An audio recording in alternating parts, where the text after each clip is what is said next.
Hello students, my name is Vijay More. Welcome to my YouTube channel AM and AC Classes. Students last lecture में मैंने आपको exercise 1.1 के questions कराए थे। आज हम लोग एक्सरसाइज 1.2 के लिए जो कि फंक्शन पर बेस्ड है वो करने वाले हैं। पहले तो फंक्शन का कंसेप्ट क्या होता है, फंक्शन क्या होता है, types of function, inverse of a function, composition of a function, ये सब हम लोग आज के लेक्चर में करने वाले हैं। जितना हो पाएगा हम लोग आज के लेक्चर में करते हैं, ठीक है।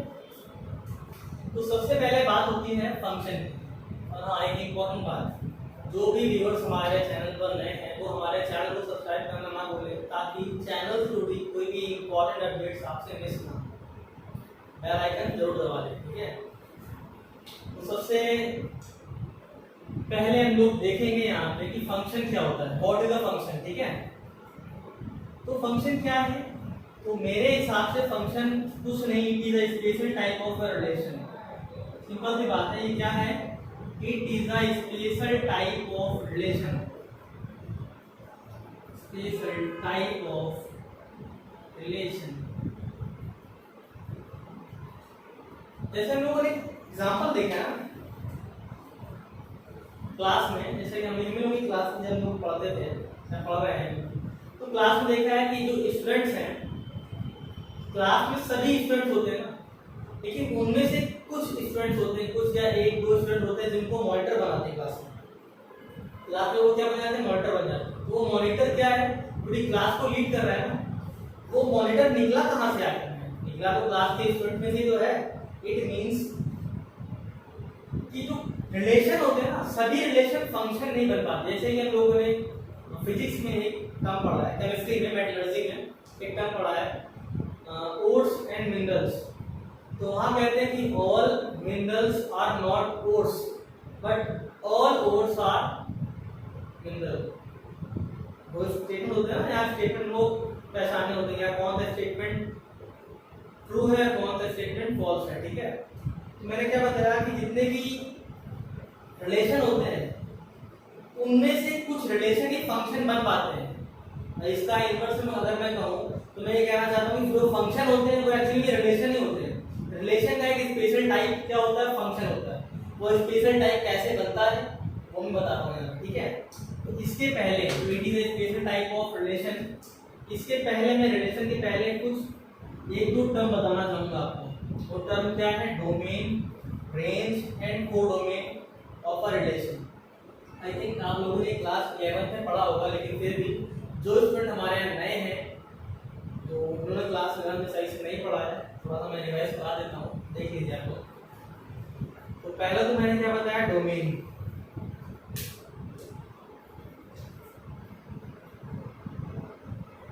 Domain, range and codomain of relation.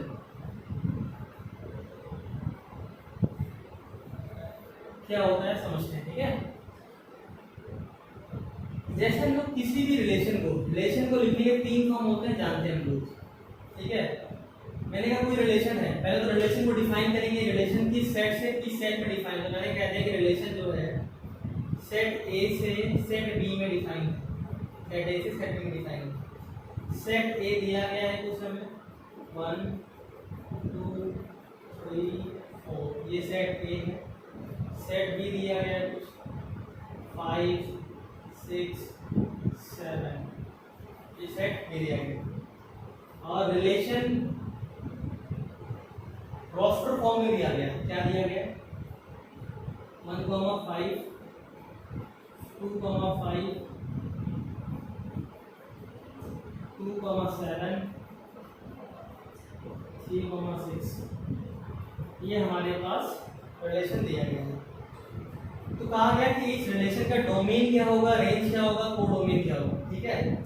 तो डोमेन की पहले तो मैं सिंपल सी डेफिनेशन लिखता हूँ कि डोमेन क्या होता है, ठीक है। बहुत इजी सी डेफिनेशन है। Domain set of first elements, set of first elements of ordered pair ordered pair involve in relation में इन्वॉल्व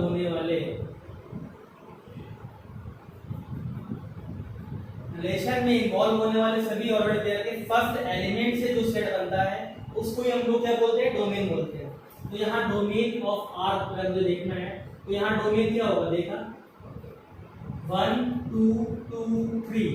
अब 2 को 2 बार तो लिखेंगे नहीं, सेट में एक एलिमेंट को एक ही बार लिखते हैं। तो यहाँ क्या हो गया 1 2 3, ये इसका क्या हो गया, डोमेन हो गया। तो मैंने कह दिया इसका क्या है, डोमेन ऑफ आर। तो डोमेन ऑफ आर मैंने ऐसे लिख दिया, ठीक है। रेंज क्या होता है, तो रेंज ही समझते हैं, ठीक है। थोड़ी सी जगह की जरूरत होगी, ऐसा करिए आप लोग वीडियो पॉज करके इसको नोट कर लीजिए, ठीक है। आई थिंक आप लोगों ने वीडियो पॉज करके नोट कर लिया होगा।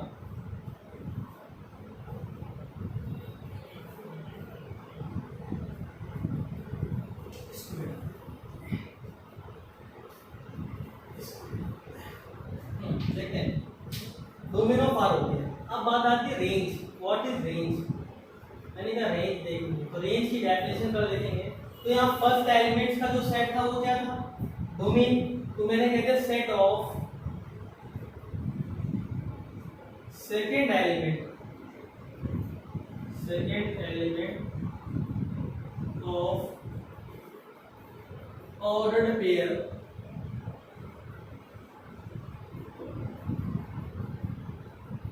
इन्वॉल्व इन रिलेशन में इन्वॉल्व होने वाले सभी सेकेंड एलिमेंट्स का जो भी सेट बनेगा वो क्या होगा, मेरे पास रेंज होगा। मुझे अगर रेंज ऑफ आर लिखना है तो रेंज ऑफ आर ऐसे लिख दिया मैंने। क्या क्या एलिमेंट आएंगे देखते हैं, 5 5 7 6। तो 5 आ गया, 7 को 2 बार आ रहा लिखेंगे नहीं, तो 5 7 6, ठीक है। मैंने इस एग्जांपल से समझाया कि यहाँ पर ये रिलेशन दिया गया तो इसका डोमेन क्या होगा और रेंज क्या होगा, ठीक है। अब कोडोमेन क्या होता है, तो याद रखना ये रिलेशन आर सेट ए से सेट बी में डिफाइन हो रहा है। तो बिना कुछ देखे हम लोग रिलेशन को देखेंगे ही नहीं, अब बोल देंगे बी हमारा क्या होगा, कोडोमेन होगा। बी हमारा क्या होगा, कोडोमेन। हम बिना डोमेन बिना रेंज को देखे ही कोडोमेन बता दें कोडोमेन क्या होगा। तो कोडोमेन क्या होगा, जिस सेट में डिफाइन हो रहा है, जैसे सेट ए से सेट बी में डिफाइन हो रहा है, तो ये जो बी है वो क्या है, इसका कोडोमेन है, ठीक है। बाकी डोमेन और रेंज के लिए हमें सेट रिलेशन को देखना पड़ेगा, रिलेशन में कौन कौन से ऑर्डर पे आ रहा है, तो उसके हिसाब से हम डोमेन और रेंज देखेंगे। लेकिन कोडोमेन के लिए ये बात फिक्स हो गई कि बी ही क्या होगा, कोडोमेन होगा। अब बाई चांस ऐसा हुआ है कि बी क्या था 5 6 7, तो ये खुद बी के बराबर आ गया, तो रेंज खुद बी के क्या आ गया, बराबर आ गया। बाई चांस ऐसा हुआ है, लेकिन जनरली जो बात होती है वो रेंज हमेशा कोडोमेन की सबसेट आती है। Range is always a subset of codomain. और उन्होंने बताया था जो सेट थ्योरी की मैंने क्लास 11 में सेट थ्योरी क्लास ली है, वहां मैंने बताया है कि जो every set is subset of itself, यानी रेंज में भी कोडोमेन के इक्वल हो जाए, ठीक है। यानी सबसेट बराबर भी हो सकते हैं ना, तो वो यहाँ पे वो केस आ गया कि रेंज जो आ गई तो कोडोमेन के बराबर आ गई। बी हमारा पास क्या है, कोडोमेन। आई थिंक आप लोगों को ये बात क्लियर हुई होगी। जो domain range and codomain of relation बताया है, तो फंक्शन के लिए भी हम लोग ऐसे ही देखेंगे। क्यों, मैंने बताया अभी एक बात कि फंक्शन क्या है, function is a special type of relation. तो जो रिलेशन के लिए जैसे हम लोग डोमेन रेंज और कोडोमेन देखते हैं, वैसे हम लोग फंक्शन के लिए भी डोमेन रेंज और कोडोमेन देखेंगे, ठीक है। चलिए पहले इसको हम लोग नोट करते हैं, और हम लोग ये पहले सभी लोग वीडियो पॉज करके इसको नोट करें, फिर हम लोग आगे बढ़ते हैं। आगे मैं बताने वाला हूँ आप लोगों को कि कैसे कोई रिलेशन फंक्शन बन जाता है, कैसे कोई रिलेशन फंक्शन बन जाता है। इसके पहले जरा एक बात और देख लो।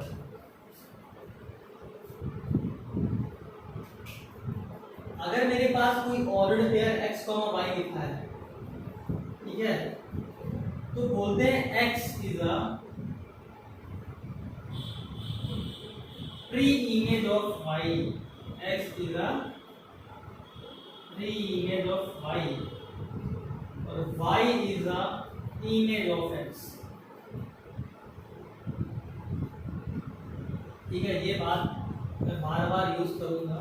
ये इमेज प्री इमेज का कंसेप्ट यहाँ पे अच्छे से माइंड में बिठा दें। जैसे मैं अगर कोई ऑब्जेक्ट लगाऊंगा तभी तो मुझको आउटपुट मिलेगा ना, तो इनपुट हमेशा मेरे पास क्या होता है, x। ये इनपुट है, ये क्या है मेरे पास आउटपुट। मैं इनपुट लगाऊंगा तो आउटपुट मिलेगा। तो मैंने ये ऑब्जेक्ट रखा है तो इसकी इमेज, ऑब्जेक्ट कौन है x, तो इसकी इमेज कौन है y। तो देखा जाए y के लिए प्री इमेज कौन होगा, प्री इमेज मतलब ऑब्जेक्ट कौन होगा, तो x होगा ना, simple. x is pre image of y और y is the image of x। ठीक है, चलो हटा दो इसको। सभी लोग वीडियो पॉज करके इसको नोट कर लें। ठीक है, चलिए लोग देखते हैं आगे कि फंक्शन क्या होता है। फंक्शन को समझते हैं।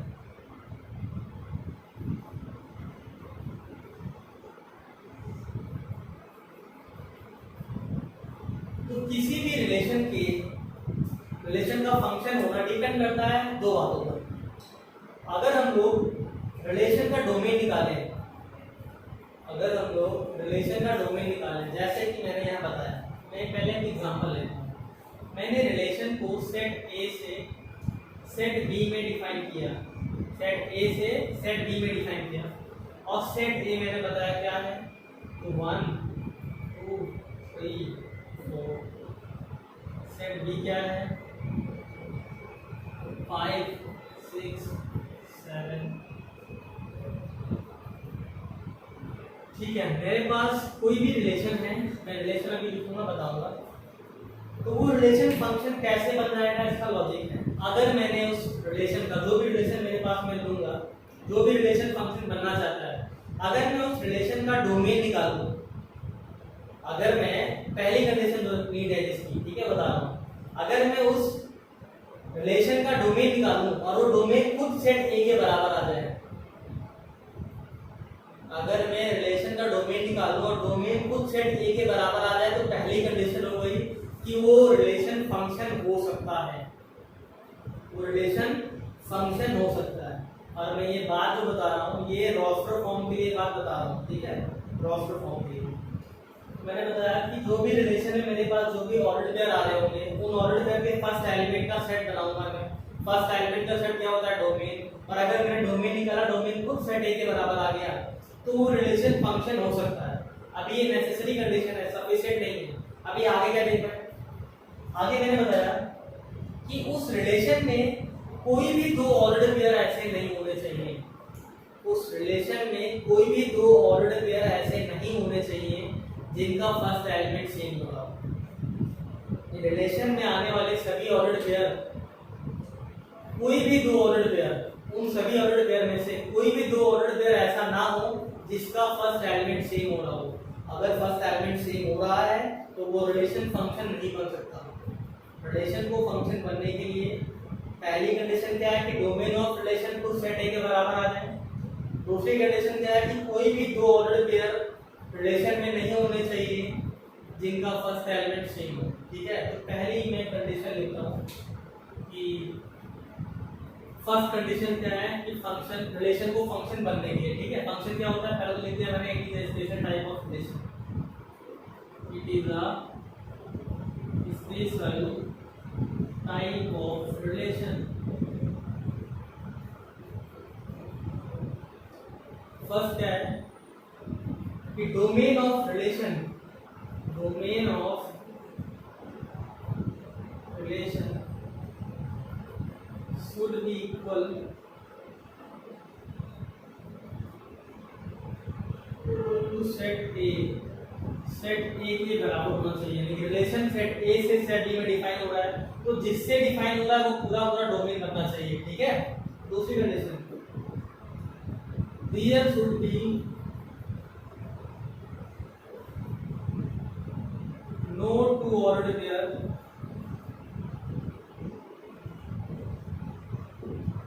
involved in relation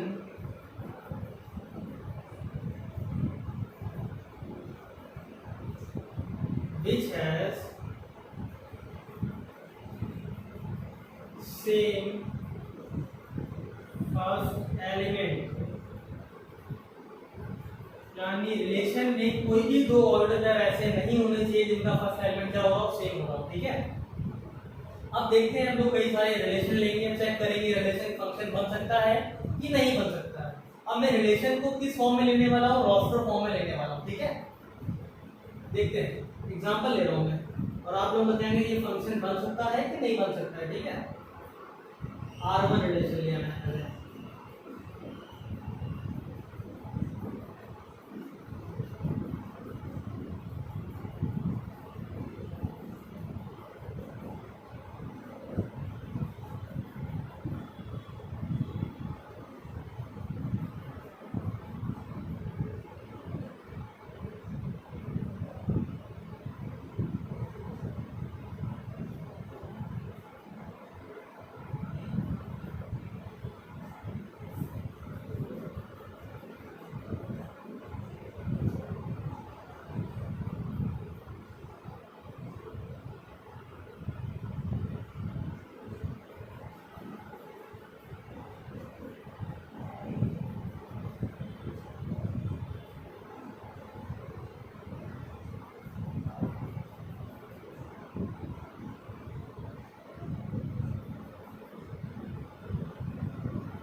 चेक करते हैं इनसे कौन कौन से फंक्शन बन सकते हैं, कौन कौन से फंक्शन नहीं बन सकते। ठीक है, पहले रिलेशन R1 दिया गया है। R1 में अगर मैं पहले तो कंडीशन दिया कि इसका डोमेन निकालो और सेट है कि इक्वल होना चाहिए, तो डोमेन क्या बनेगा, डोमेन में क्या क्या एलिमेंट आ रहे हैं, 1 आ रहा होगा, 2 आ रहा होगा, 3 आ रहा होगा, 4 आ रहा होगा, तो 1 2 3 4 1 2 3 4 सेट है के बराबर आ गया।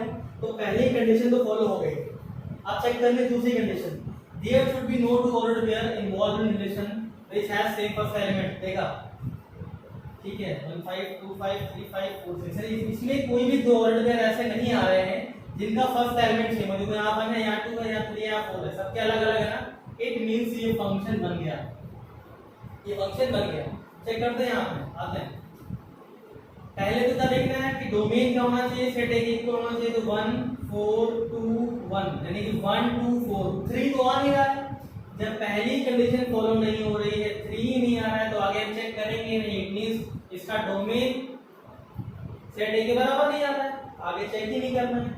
अगर मान लो डोमेन बराबर आ जाता गलती से, तब भी देखते हैं, तो 1 5 और 1 7, तो दो ऑर्डर पेयर ऐसे मिल गए जिनका फर्स्ट एलिमेंट सेम है, तभी ये फंक्शन ना बन पाता। ठीक है, अभी देखते हैं आगे ना, 2 5 3 6 4 7, तो 2 3 4 1 आ ही नहीं रहा है ना, 1 आता डोमेन में तभी तो सेट ए बनता, इट मींस फंक्शन नहीं। यहाँ आते हैं 1 2 3 4 सेट ए के बराबर आ गया, पहली फॉलो हो गई। देखते हैं दूसरी, क्या कोई दो ऑर्डर पेयर ऐसे हैं इसमें, तो कोई भी दो ऑर्डर पेयर ऐसे नहीं है जिनके फर्स्ट एलिमेंट सेम हो। देखो यहाँ 1 है, यहाँ 2 है, यहाँ 3 यहाँ 4 है, तो कहीं सेम नहीं, इट मींस क्या बन गया, फंक्शन बन गया। यहाँ देखते हैं 1 5 1 2 3 4 1 2 3 4 सेट ए के बराबर आ गया। ठीक है, अब क्या देखना है, कोई भी दो ऑर्डर पेयर ऐसे नहीं है जिनका फर्स्ट एलिमेंट सेम हो, इट मींस ये फंक्शन बन गया। आई होप आप लोगों को इतनी बात क्लियर हुई होगी। तो फंक्शन कैसे पहचाना है, बात समझ आ गई। ये किस फॉर्म के लिए है, ये रोस्टर फॉर्म के लिए, किसके फॉर्म के लिए है, रोस्टर फॉर्म के लिए। अगर रिलेशन रोस्टर फॉर्म में दिया होगा तो हम लोग ये डेफिनेशन यूज करेंगे और पहचाने की फंक्शन है या नहीं। आई होप आप लोगों को इतनी बात क्लियर हुई होगी। सभी लोग वीडियो को पॉज करके इसको नोट करें, हम लोग बढ़ते हैं आगे। ठीक है,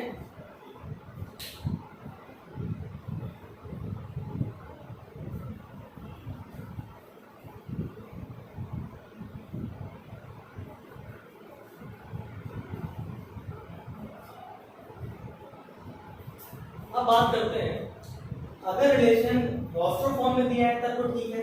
अगर रिलेशन सेट बिल्डर फॉर्म में दिया हो तो सेट बिल्डर फॉर्म में हम लोग कभी भी एनालिसिस नहीं कर पाते हैं। तो सेट बिल्डर फॉर्म से हमें रिलेशन को रोस्टर फॉर्म में या फिर एरो डायग्राम फॉर्म में कन्वर्ट करना पड़ेगा। तो रोस्टर फॉर्म की डेफिनेशन मैंने लिखाई थी पहले। अब मैं अगर रिलेशन एरो डायग्राम फॉर्म में दिया गया हो तो कैसे पहचानेंगे कि वो फंक्शन है या नहीं है, ठीक है। देखते हैं, तो बहुत सिंपल सी डेफिनेशन है। पहले मैं रिलेशन एक लिखता हूँ। मैंने कहा कार्बन रिलेशन मेरे पास है,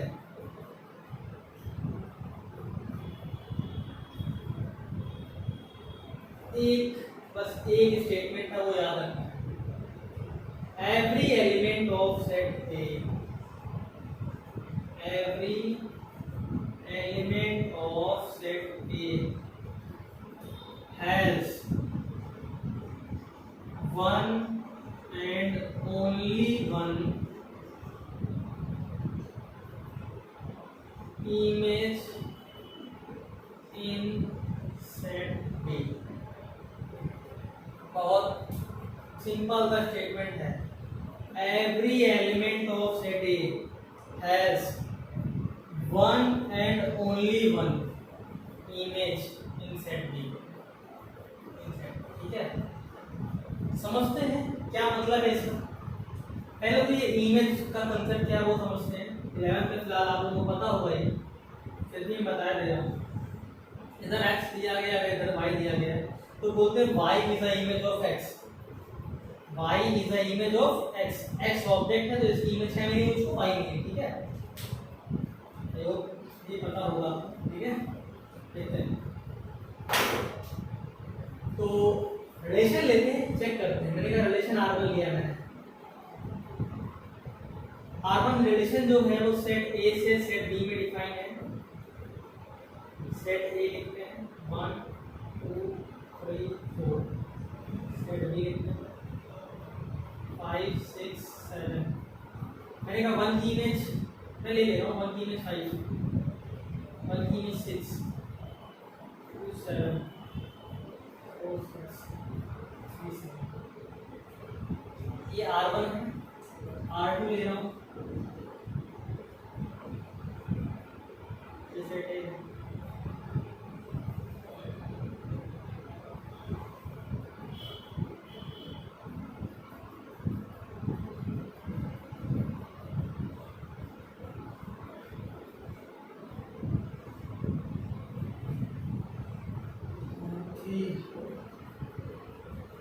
ये से B में है।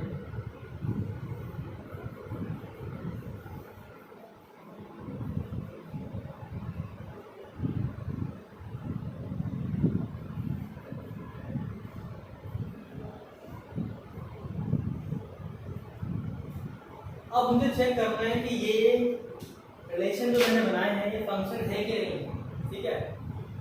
तो देखते हैं। देखो अगर हम लोग ये बात देख लें कि अगर ये एरो डायग्राम फॉर्म में दिया गया है तो इसको रोस्टर फॉर्म में कैसे कन्वर्ट करना जानते हैं हम लोग। इसका मतलब क्या है कि 1 5 और 1 6 का मतलब क्या है कि 1,5 ऑर्डर पेयर आ रहा होगा और 1,6 ऑर्डर पेयर आ रहा होगा। ऐसे ही 2,7 आ रहा होगा, 3,7 आ रहा होगा और 4,6 आ रहा होगा। तो जैसे इसको रोस्टर फॉर्म में कन्वर्ट कर लेंगे तो आप आसानी से देख लेंगे। फिर यहाँ भी देखना बहुत आसान है। कह रहा every element of set A, set A के सभी एलिमेंट्स की 1 and only 1 image in set B. मैं एक रिलेशन और लिखता हूँ, मैंने कहा R4 सेट ए से सेट बी में। सेट ए है, सेट बी है, 1 2 3 4 5 6 7, 1 का 7, 3 का 6, 4 का 5, ठीक है। अब मैं चेक करता हूँ कि ये फंक्शन है कि नहीं। तो क्या बताया एवरी एलिमेंट ऑफ सेट ए, तो ये सेट ए के देखा, सेट ए के सारे ही एलिमेंट कहीं ना कहीं तो एंगेज है ना। देखो सेट ए से सभी की तरफ कुछ ना कुछ निकला हुआ है, क्या हुआ है ना। इट मींस सभी एलिमेंट्स एंगेज है कि नहीं। तो ये हो गया every element of set A, यानी कि सेट ए के सभी एलिमेंट्स अगर एंगेज है तो पूरा डोमेन बन रहा होगा, सेट ए पूरा डोमेन बन रहा होगा, ठीक है। तो इतनी बात तो हो गई। Has 1 and only 1 image. अब बताओ 1 की बात करता हूँ तो 1 की कितनी इमेज होगी। ये 1 की 2 इमेज होगी ना, 1 की 5 भी होगी, 1 की 6 भी होगी। एक ने ही मेरा मिसबिहेव कर दिया, मैं आगे चेक ही नहीं करूंगा, ये फंक्शन बनने लायक नहीं है। फिलहाल यहाँ भी देखते हैं सभी की दो की बात करते हैं, दो की क्या इमेज है, 7 3 की क्या है 7, 4 की क्या है 6, यानी इसने भी बिहेव कर दिया 1 ने, इट मींस फंक्शन नहीं बन पाया। क्या देखते हैं, एवरी एलिमेंट ऑफ सेट है, सेट के सारे एलिमेंट कहीं ना कहीं एंगेज है।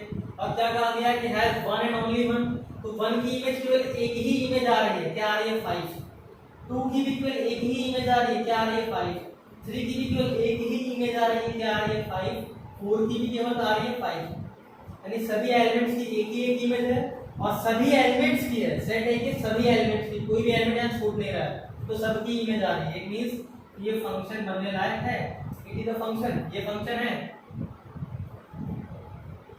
ये फंक्शन नहीं है, नॉट अ फंक्शन, ये सिंपल एक रिलेशन है, फंक्शन नहीं बन पाएगा ये, ठीक है, नॉट अ फंक्शन। यहां तक एवरी एलिमेंट ऑफ सेट का कोई भी एलिमेंट छूटा नहीं है, सभी की कुछ ना कुछ इमेज है, चेक करते हैं, ओनली वन इमेज होनी चाहिए, वन एंड ओनली वन, तो 1 की 7 है, ठीक है, 2 की भी केवल 6 है, 3 की केवल 5 है, 4 की केवल 7 है, यानी कि ये फंक्शन बन गया, इट इज अ फंक्शन, ये फंक्शन है, ठीक है। यहां देखते हैं एवरी एलिमेंट ऑफ सेट है, तो ये सेट ए का ये वाला एलिमेंट छूट गया, इट मींस फंक्शन नहीं है, नॉट अ फंक्शन, ठीक है, फंक्शन नहीं है, क्यों, इसमें ये एलिमेंट छूट गया ना, तो एवरी एलिमेंट ऑफ सेट है तो हो ही नहीं पाता। आई होप आप लोगों को इतनी बात क्लियर हुई होगी कि फंक्शन अगर एरो डायग्राम फॉर्म में दिया गया है या फिर रोस्टर फॉर्म में दिया गया है तो कैसे पहचानना है, सॉरी अगर रिलेशन दिया गया है एरो डायग्राम फॉर्म में या फिर रोस्टर फॉर्म में तो कैसे पहचानना है कि वो रिलेशन फंक्शन बन पाएगा या नहीं बन पाएगा, ठीक है। आई होप आप लोगों को इतनी बात क्लियर हुई होगी। तो ये था कि व्हाट इज अ फंक्शन। अब हम लोग देखो ये क्लास 11 का टॉपिक था कि फंक्शन क्या होता है। अब हम लोग पढ़ेंगे कि टाइप्स ऑफ फंक्शन क्या होता है, what are the types of function.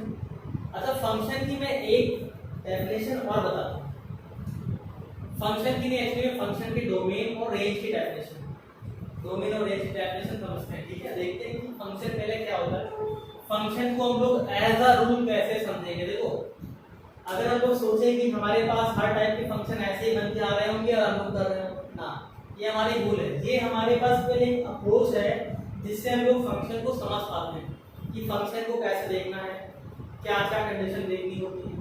तो ये केवल एक सिंपल सी अप्रोच है ताकि दिमाग में आके बैठ जाए कि फंक्शन को हम लोग कैसे पहचानें। एक्चुअली में जो फंक्शन डिफाइन हो रहा होगा, जो हम लोग क्लास में फंक्शन पढ़ रहे होंगे, उन फंक्शंस की डोमेन रियल नंबर हो रही होगी, कोई इंटरवल हो रही होगी, उसके अंदर इनफाइनाइट एलिमेंट्स आ रहे होंगे, तो वो फंक्शन किसी एक रूल के तहत चलता है। तो फंक्शन एज अ रूल, हम लोग फंक्शन को समझने जा रहे हैं कि फंक्शन एज अ रूल क्या होता है, और फंक्शन को अगर एज अ रूल दिया गया है तो उस फंक्शन की डोमेन और रेंज को हम लोग कैसे देखेंगे, ठीक है।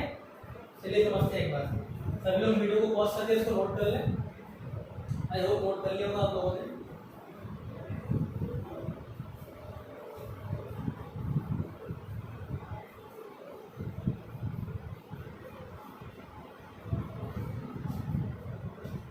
फंक्शन एज अ रूल,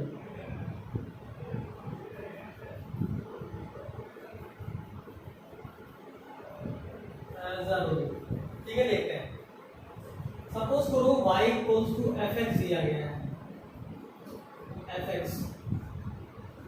आप कहेंगे सर नया नया वर्ड आ गया, y इक्वल्स टू fx क्या होता है, क्या होता है। चलो कहा बेटा y equals to x plus 3, अब तो समझ में बात आई नहीं आई। यहाँ हम लोग x लगाएंगे, सपोज करो x लगाएंगे तो y मिलेगा ना। हम लोग लगाते कहाँ से, कोई भी एलिमेंट अगर हम लोग पुट करते हैं तो कहाँ से लाते हैं, डोमेन से लाते हैं, याद रखना कहाँ से लाते हैं, डोमेन से लाते हैं। हम लोग x लगाएंगे तो हमें क्या मिलेगा, y मिलेगा। तो हम लोग बार बार अलग अलग डिफरेंट x लगाएंगे तो डिफरेंट y मिलेगा मेरे पास, सही बात है ना। हम लोग यहाँ डिफरेंट x पुट करेंगे तो डिफरेंट y इसको मिलेगा। तो यहाँ x लगाएंगे तो कुछ ना कुछ मिलेगा, मे भी डिफरेंट मिले, मे भी ना मिले, मतलब कुछ ना कुछ तो y मिलेगा। आई होप इतनी बात क्लियर हो रही होंगी आप लोगों को, ठीक है। y equals to x plus 3 मैंने लिखा, मैंने बताया कि यहाँ हम लोग x लगाएंगे तो y मिलेगा, यानी इनकमिंग इनपुट कौन दे रहा है, x दे रहा है, और आउटपुट कहाँ मिल रहा है, y मिल रहा है। तो अगर y इक्वल्स टू fx दिया गया है और y मैंने मान लो x प्लस 3 दे दिया, तो अब यहाँ डोमेन को कैसे डिफाइन करेंगे हम लोग। सपोज तो मैंने y equals to 1 upon x कह दिया, ये भी मान लो एक फंक्शन का रूल दिया गया है, या मैंने y equals to 1 upon x minus 3 दे दिया, तो ये सब तो फंक्शन ही तो है, हम लोग x लगाएंगे y मिलेगा, x लगाएंगे y मिलेगा, और मैं इन सबको एक रियल फंक्शन मान के चल रहा हूँ। तो रियल फंक्शन का मतलब क्या है कि फंक्शन का डोमेन भी रियल नंबर है और कोडोमेन भी रियल नंबर है। फंक्शन का डोमेन भी रियल नंबर है और कोडोमेन भी क्या है, रियल नंबर है। तो मुझे देखना है, मैं रियल फंक्शन की बात कर रहा हूँ, रियल नंबर में सारे नंबर आते हैं, ठीक है। तो मुझे चेक करना है कि डोमेन क्या होगा, कोडोमेन क्या होगा, वो समझते हैं, ठीक है।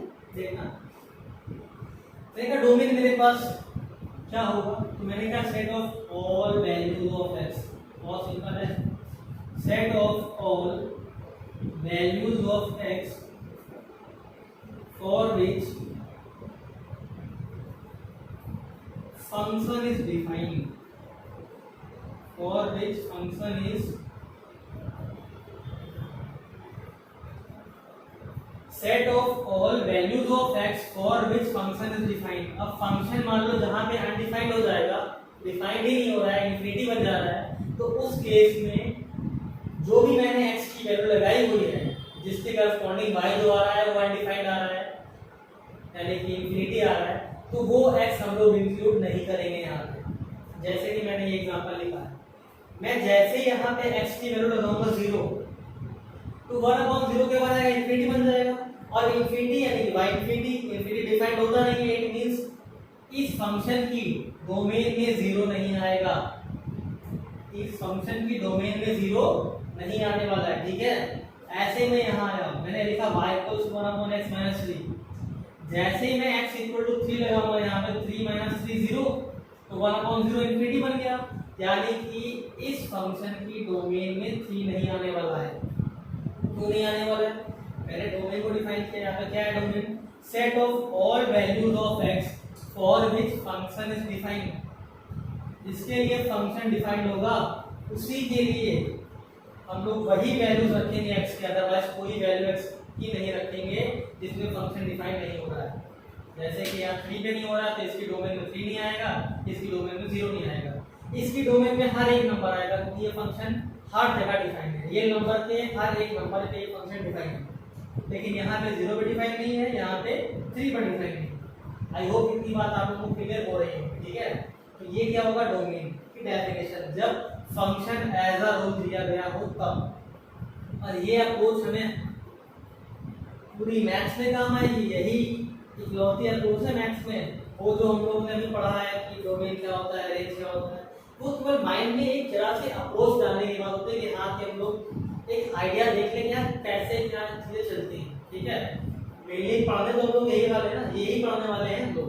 अभी आगे इसके बाद चैप्टर आएगा इनवर्स ट्रिग्नोमेट्रिक फंक्शन, आगे भी साइन कोसाइन, आप लोगों ने क्लास 11 में साइन फंक्शन पढ़ा होगा, कोसाइन पढ़ा होगा, टैन पढ़ा होगा, कैसे ट्रिग्नोमेट्रिकल रेशियो फंक्शन बन गए, तो वो सब बात क्लास 11 में आप लोगों ने पढ़ी होगी, ठीक है। इतनी बात समझाएगा कि चलिए डोमेन की डेफिनेशन क्लियर हो। अब देखते हैं रेंज क्या होती है। तो रेंज क्या होता है, set of all values of y, set of all finite values of y, finite values of y for all corresponding values of x।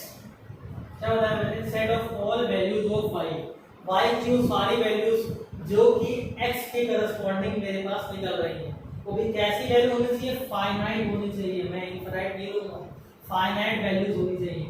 तो उन सभी y का जो सेट होगा मेरे पास वो क्या होगा, रेंज बनाएगा, ठीक है। आई होप इतनी बात आप लोगों को क्लियर हो रही होगी।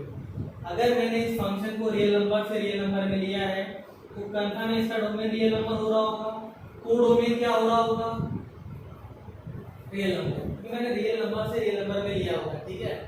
देखो मेरी बात को समझना अच्छे से, अगर मैंने इसको कहा होता कि ये रिलेशन है, ये क्या है, रिलेशन है, अगर मैंने इसको रिलेशन कहा होता तब मुझे क्लैरिटी ना होती कि ये डोमेन बनेगा कि नहीं बनेगा। लेकिन अगर मैंने इसको फंक्शन कह दिया तो फंक्शन की स्टार्टिंग की कंडीशन यही होती है कि ये डोमेन होगा और ये कोडोमेन होगा। अब जो भी इसके करस्पॉन्डिंग जो भी वैल्यूज आएगी भाई की, वो क्या बना रही होंगे, रेंज बना रही होंगी। ठीक है, इतनी बात आई हो आप लोगों को क्लियर हुई होगी। तो सभी लोग पहले इसको नोट कर ले, वीडियो पॉज करके नोट कर ले। और ये मोस्ट इंपॉर्टेंट है, ये अगर बात इसके दिमाग में आ गई वो आगे के सभी क्वेश्चन बहुत आसानी से कर लेगा, अदरवाइज आगे की मैथ्स पल्ले में होने वाली है। तो ये बात अच्छे से दिमाग में बिठानी है। ये बार बार मैं पूछता रहूँगा, ये नोट करके सभी लोग इसको लिख लें। ठीक है, ये फंक्शन एज अ रूल है, मैं एक्स लगाऊंगा तो वाई मिलेगा, यहाँ एक्स लगाऊंगा कुछ तो वाई मिलेगा। ठीक है, ये फंक्शन एज अ रूल में डोमेन डेफिनेशन क्या होती है, रेंज की डेफिनेशन क्या होती है, याद होनी चाहिए अच्छे से। ठीक है, आई होप आप लोगों ने वीडियो को पॉज करके इसको नोट कर लिया होगा।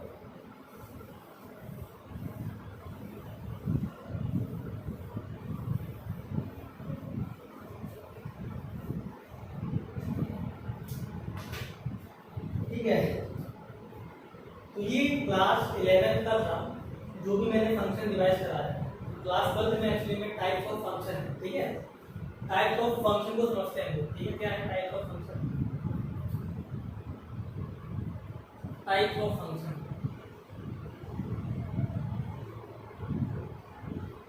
मेनली 4 टाइप के फंक्शन होते हैं हम लोगों के पास, और वो 4 टाइप ही पढ़ने हैं हम लोगों को।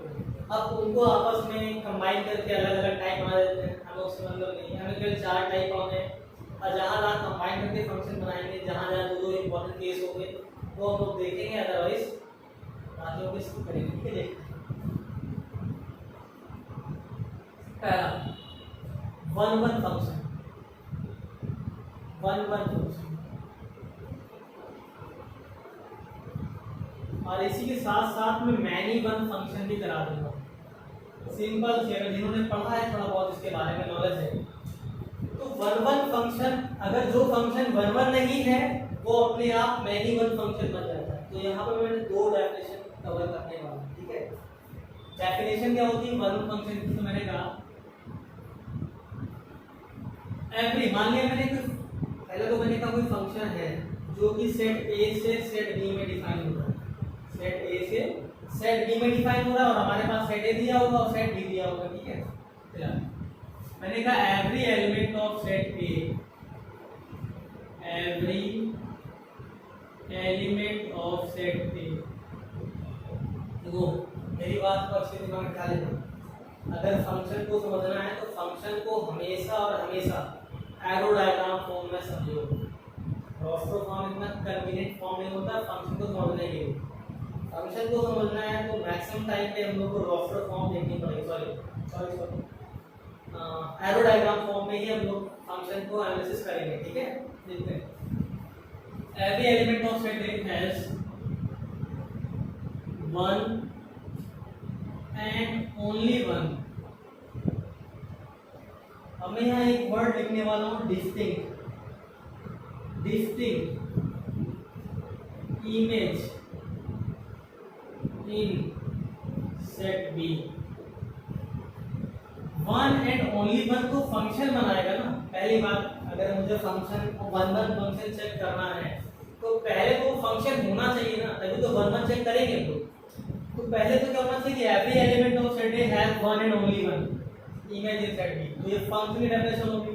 मैंने एक वर्ड और यहाँ ऐड कर दिया, डिस्टिंक्ट इमेज होनी चाहिए। डिस्टिंक्ट माने क्या होता है? डिफरेंट, डिफरेंट, डिफरेंट इमेज होनी चाहिए। ठीक है, डिफरेंट इमेज, अलग अलग इमेज होनी चाहिए सेट बी में। तो वो फंक्शन क्या बन जाएगा? 1-1 फंक्शन बन जाएगा। अदरवाइज अगर अलग अलग इमेज नहीं आ रही है तो वो फंक्शन कैसा होगा? पहले तो फंक्शन होना चाहिए, और अगर अलग अलग इमेज नहीं आ रही है तो वो फंक्शन मैनी वन फंक्शन बन जाएगा। क्या बन जाएगा? Many one. देखिए मैं बताता हूँ, एग्जांपल लेता हूँ। मैंने कहा सेट ए में फंक्शन को, मैंने कहा कोई फंक्शन है f1, वो भी सेट ए से सेट बी में है। ठीक है, तो f1 फंक्शन सेट ए से सेट बी में है, f2 भी ऐसे ही सेट ए से सेट बी में है, f3 भी सेट ए से सेट बी में है। आगे भी मैं f4 को देखते हैं, सेट ए 1 2 3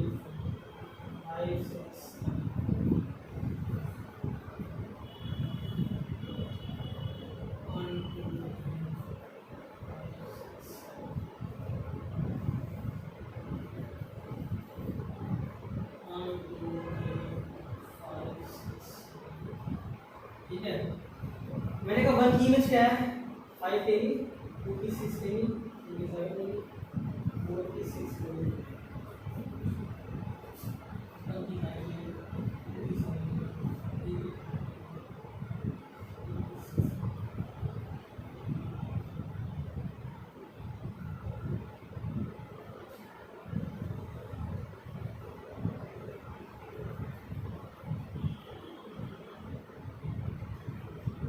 मैंने यहाँ ले लिया, ऐसे ही यहाँ ले लिया, ठीक है।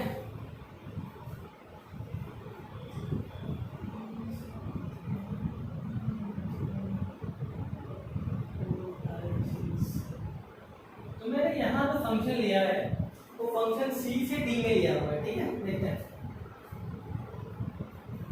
1 की इमेज 4, 2 की इमेज 6, 3 की इमेज 7। ऐसे मैं 4 फंक्शन भी ले रहा हूँ, क्योंकि सी से डी में ही है।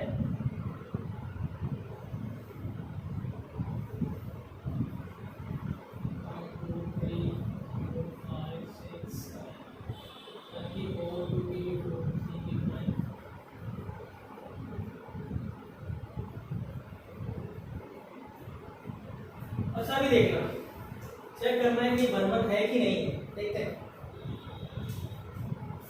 every element of set A has one and only one distinct image in set B। distinct देखा तो 1 की, तो सभी एलिमेंट्स की इमेज है। पहले चेक करना फंक्शन है कि नहीं है, तो फंक्शन तो ये है, सभी की इमेज है। और सभी की एक ही इमेज होनी चाहिए, तो 1 की एक इमेज है, 2 की भी एक है, 3 की भी एक है, 4 की भी एक है। फंक्शन तो है, चेक करना 1 है कि नहीं है, तो 1 की भी केवल डिस्टिंक्ट इमेज होनी चाहिए। भैया 1 की इमेज अगर 5 हो चुकी तो 5 किसी और की इमेज नहीं होनी चाहिए। 2 की इमेज 6 हो गई तो 6 किसी और की इमेज नहीं होनी चाहिए, लेकिन 6 यहाँ देखो 4 की भी इमेज आ रही है। इट मींस यहाँ के मैनी एलिमेंट यहाँ के 1 एलिमेंट से ऐड हो रहे हैं, तो ये फंक्शन कैसा हो गया मैनी 1। मैनी देखो 2 है ना, 2 मैनी टू 1, मैनी टू 1, तो ये फंक्शन कैसा हो गया मैनी 1 फंक्शन हो गया।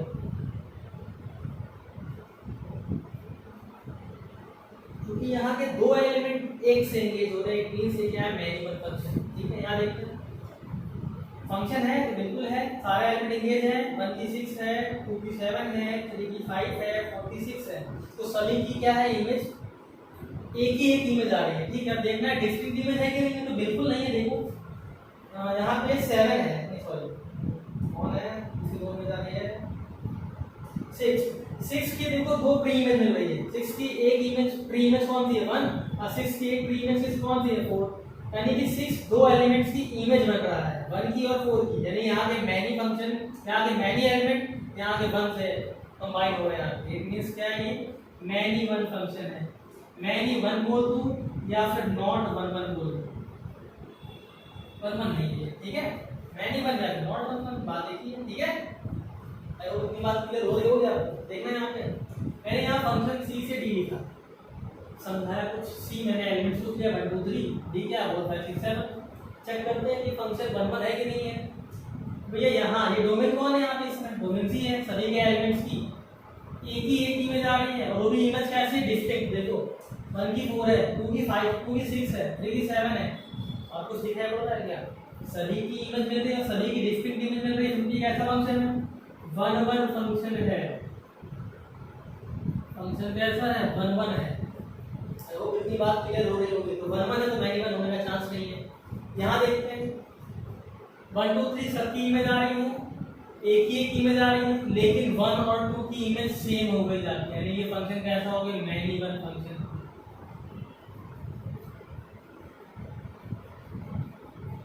फंक्शन कैसा मैनी 1 होता है, ये 1 1 फंक्शन रहेगा।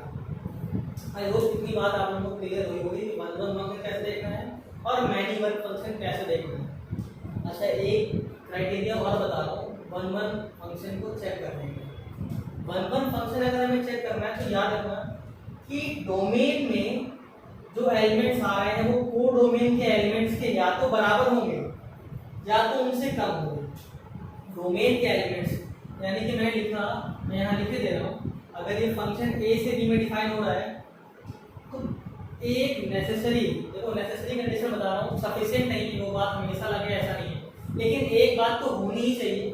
वो बात क्या होनी चाहिए कि अगर फंक्शन ए से बी में डिफाइन हो रहा है तो सेट ए का जो कार्डिनल नंबर है वो सेट बी के कार्डिनल नंबर से छोटा होना चाहिए या फिर उसके बराबर होना चाहिए। ये बात तो होनी ही चाहिए अगर वो फंक्शन 1 1 बनना चाहता है तो 1 1 फंक्शन के लिए कंडीशन क्या है कि सेट ए का कार्डिनल नंबर है कि डोमेन का कार्डिनल नंबर कोडोमेन के कार्डिनल नंबर के या तो बराबर हो या फिर उससे क्या हो, छोटा हो।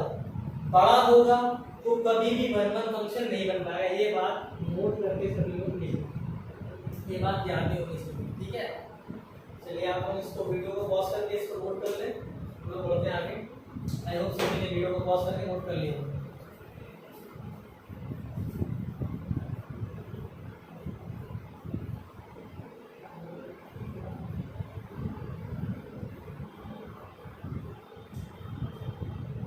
अब यहाँ सेकंड बात आती है, एक्चुअली मैं छोड़ू थर्ड फंक्शन तो कोई दिक्कत नहीं होगी, वरना मैंने बताया जो वर्मा नहीं हो मैंने बनाऊंगा तो मैं यहाँ थर्ड लिख रहा हूँ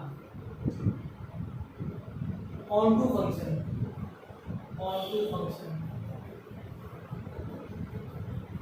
जो फंक्शन ऑन टू नहीं वो बन जाएगा इनटू, ठीक है।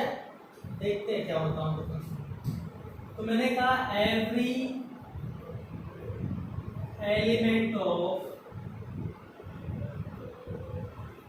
Codomain, every element of codomain has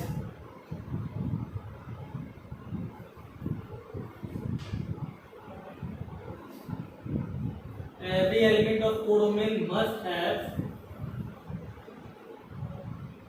some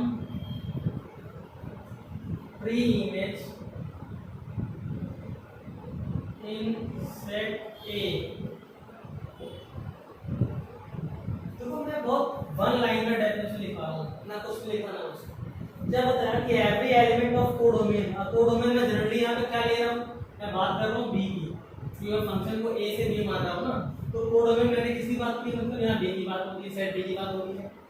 तो every element of codomain must have some pre image in set A. Some लिखा है, सेम नहीं लिखा है, some pre image in set A, यानी कि डोमेन। सेट ए क्या होता है यहाँ पे, इन सेट ए, मतलब यहाँ लिख देना ब्रैकेट में डोमेन, ठीक, समझते हैं क्या है, ठीक है। तो मैं फंक्शन को जो बात कर रहा हूँ, फंक्शन में ए से बी की बात कर रहा हूँ। चेक करते हैं फंक्शन ऑन टू कैसे होता है। तो सबसे पहली बात फंक्शन होना चाहिए, चेक करने का है कि ऑन टू फंक्शन है कि नहीं है। तो सबसे पहले चेक करेंगे वो फंक्शन है कि नहीं है। जब फंक्शन हो जाएगा तभी हम लोग on two into one one management जो देखना देखेंगे, ठीक है। पहले चेक करेंगे फंक्शन है कि नहीं। देखते हैं, मैंने कोई फंक्शन है f1 फंक्शन है ए से बी में, सेट ए दिया गया है, सेट बी दिया गया है, 1 2 3 4 5 6 7, ठीक है। 1 की इमेज 5, 2 की इमेज 6, 3 की इमेज 7, 4 की इमेज 6, f2 एलिमेंट दिया गया है, f2 से फंक्शन ए से बी में।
ठीक है, 4 मैंने फंक्शन के एग्जांपल लिए यहाँ पे। चेक करते हैं कि फंक्शन है कि नहीं है, और फंक्शन के साथ साथ ऑन टू फंक्शन है कि नहीं।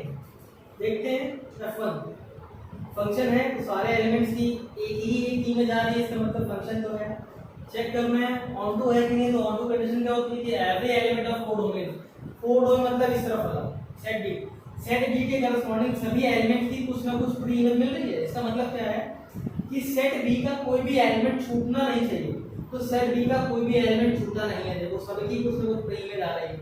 इट मींस ये ऑन टू फंक्शन है, ये ऑन टू फंक्शन है। यहाँ देखा तो यहाँ को पहले चेक करते हैं फंक्शन है कि नहीं। देखते हैं 1 2 3 4 सब की इमेज आ रही है, 1 की एक ही इमेज आ रही है, 7 2 की भी एक ही इमेज आ रही है, 3 की भी एक ही इमेज आ रही है, 4 की भी एक ही इमेज आ रही है। इसका मतलब फंक्शन तो है, चेक करना है ऑन टू है कि नहीं। तो देखा कोड डोमेन का ये वाला एलिमेंट छूट गया, इट मींस ऑन टू नहीं है, नॉट ऑन टू फंक्शन। जब ये ऑन टू नहीं है तो क्या बन जाएगा, ये बन जाएगा इनटू फंक्शन, सही है ना। अब देखना यहाँ पे फंक्शन चेक करना है भैया, 1 की एक में 5 आ गई, 1 की एक में 6 आ गई। इसका मतलब ये फंक्शन ही नहीं है, नॉट अ फंक्शन। तो हम 1 1 ऑन टू कुछ बात ही नहीं करनी, ठीक है। फंक्शन ही नहीं आ रहा है, देखेंगे नहीं आगे। देखो 1 2 3, 1 की इमेज 4, 2 की इमेज 5, 3 की इमेज 6, कौन छोड़ गया यहाँ पे, 7 छोड़ गया ना। It means not on to.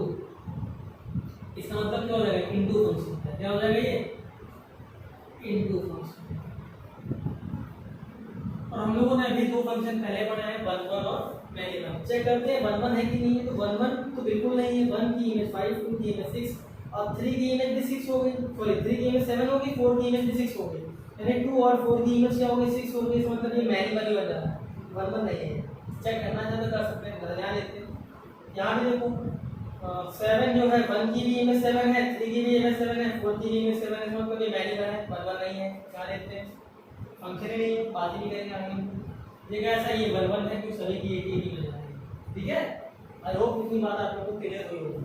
तो 1 1 function, many 1 function, onto function और इनटू फंक्शन आप लोगों को ये आई थिंक क्लियर हो चुका होगा। ये एक्सरसाइज 1.2 के लिए इतना ही था। आप लोगों को पहचानना है कि फंक्शन 1 1 एक्सरसाइज 1.2 आप लोगों के लिए करने के लिए दे रहा हूँ। बाकी मैं ऐसे क्वेश्चंस नेक्स्ट टाइम में या फिर नेक्स्ट वीडियो में आप लोगों को बताऊंगा, ठीक है। आई होप आप लोगों को आज की क्लास समझ में आई होगी। अगर फिर भी आप लोगों को कोई डाउट्स होते हैं, कोई भी क्वारी होती है, आप लोग कमेंट सेक्शन में अपने डाउट्स क्लियर करें। जो भी स्टूडेंट हमारे चैनल पर नया है वो हमारे चैनल को सब्सक्राइब जरूर करें और बेल आइकन को जरूर दबा लें ताकि चैनल से जुड़ी कोई भी इंपॉर्टेंट अपडेट्स आपसे मिस ना हो। Thank you so much. जय भारत, जय भारत।